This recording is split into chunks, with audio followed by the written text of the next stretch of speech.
terkait dengan perjuangan pahlawan nasional dari Aceh, Ya. Cut Mutia. Ya. Ya.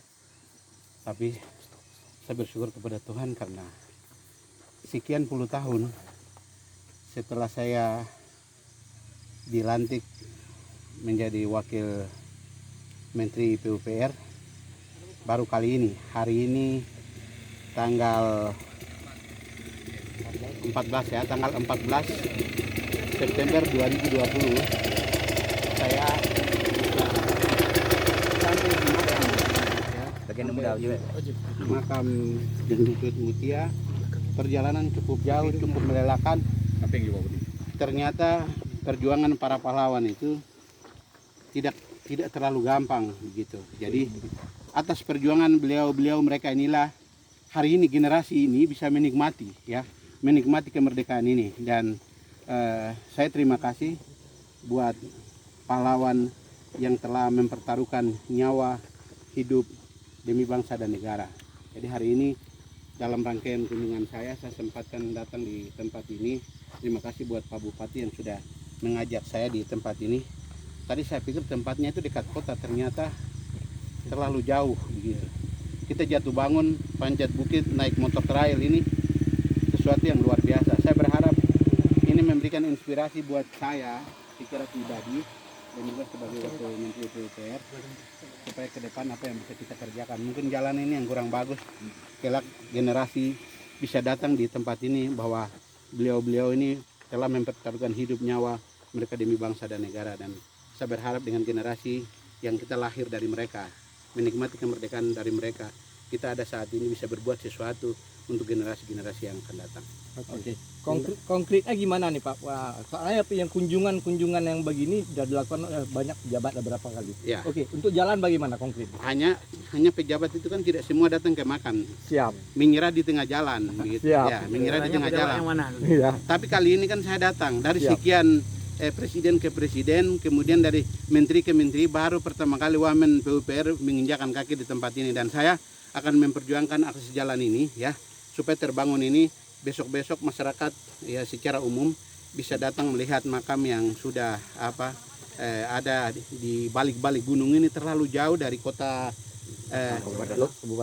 Kabupaten Aceh Utara ya. Dan ini ada Pak Bupati, ada Pak Ruslan, anggota Komisi 5 DPR RI ya. Beliau ajak saya untuk datang di tempat ini, berharap ke depan ya kita sinergi apa yang bisa kita kerjakan, terlebih bangun akses jalan ini.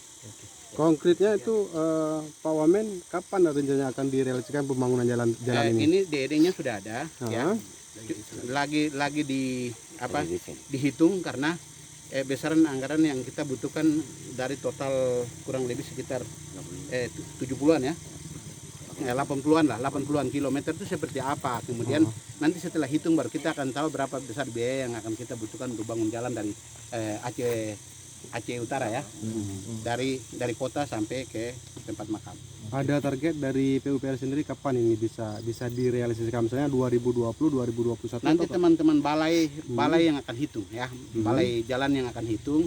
Terus tadi saya juga minta teman-teman dari Cipta Karya juga hitung untuk pemetaan kawasannya.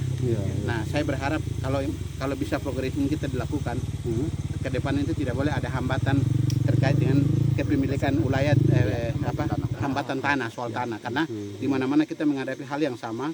Ketika kita mau eksekusi, kita kendala yang kita hadapi itu soal lahan. Pak Wamen, usulan ini sudah diusulkan kalau ingat saya sekitar 10 tahun yang lalu. Kira-kira apa yang menjadi kendala sehingga ini belum bisa direalisasikan? Sehingga Pak Wamen turun ke sini pada hari ini. Kalau 10 tahun yang lalu disampaikan kepada siapa saya belum tahu. Tapi kan hari ini kan kita beda. Ya. Hari ini kita datang beda. Kebetulan Pak Ruslan ini kan kita waktu RDP, beliau ajak saya untuk datang lihat ini. Ada beberapa yang kita lihat tadi, ruas jalan nasional itu ada jembatan yang Inang-Inang sama itu.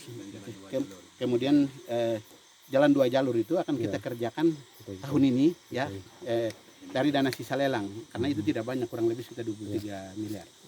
Nah, kita berharap ini segera kita hitung supaya bisa kita progres. Oke, satu lagi Pak Wamen, setelah berkunjung ke sini, apa kesan dari segi perjalanan mulai dari tadi tempat makan sampai ke sini, Pak Wamen? Saya pikir ini ternyata bicara Indonesia itu terlalu luas dan besar. Iya.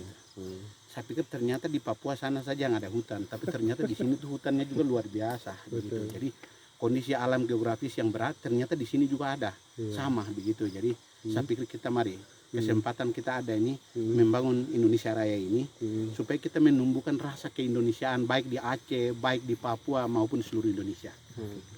Kenapa Pak Wamen sangat nekat tuh hari ini sampai ke makam Cik Mutia? Karena saya dapat informasi dari Pak Ruslan kalau akses jalannya itu kurang bagus. Saya pikir kurang bagusnya itu cuma aspal bolong-bolong. Ternyata bukan aspal yang bolong-bolong. Ternyata tanah masih utuh, kecil-kecil lagi. Jadi saya pikir ini luar biasa. Jadi ini inspirasi buat kita. Kan sudah kotor-kotor begini. Masa kotor-kotor datang supaya berusaha untuk ke makam sana, masa kita tidak bisa buat apa-apa kan begitu. Ya. Pak Wamen, kalau masyarakat ingin mendengar realisasinya kapan kira-kira bisa kita sebut? Nanti hitung dulu. Yang jelas masyarakat tahu bahwa Wamen PUPR dari sekian menteri ke menteri tidak pernah datang, baru kali ini hanya Wamen PUPR saja yang bisa datang. Luar biasa. Luar biasa. Progresnya bertahap. Jadi ide dulu. Ini termasuk usulan kita Pak Ruslan ya? Ya, jadi usulan pemerintah sesuai dengan riset yang persoalangan kemarin. Jadi kita perjuangkan. Oke, selain itu di Aceh apa aja yang menjadi targetnya, Pak? Nah, kalau kita bilang di Sumung, dari segi infrastruktur kan kita semua kurang. Iya. Jadi berbicara jalan, berbicara waduk, berbicara irigasi dan juga sebagainya yang lain, termasuk ini rumah layak huni untuk rakyat. Ini terus kita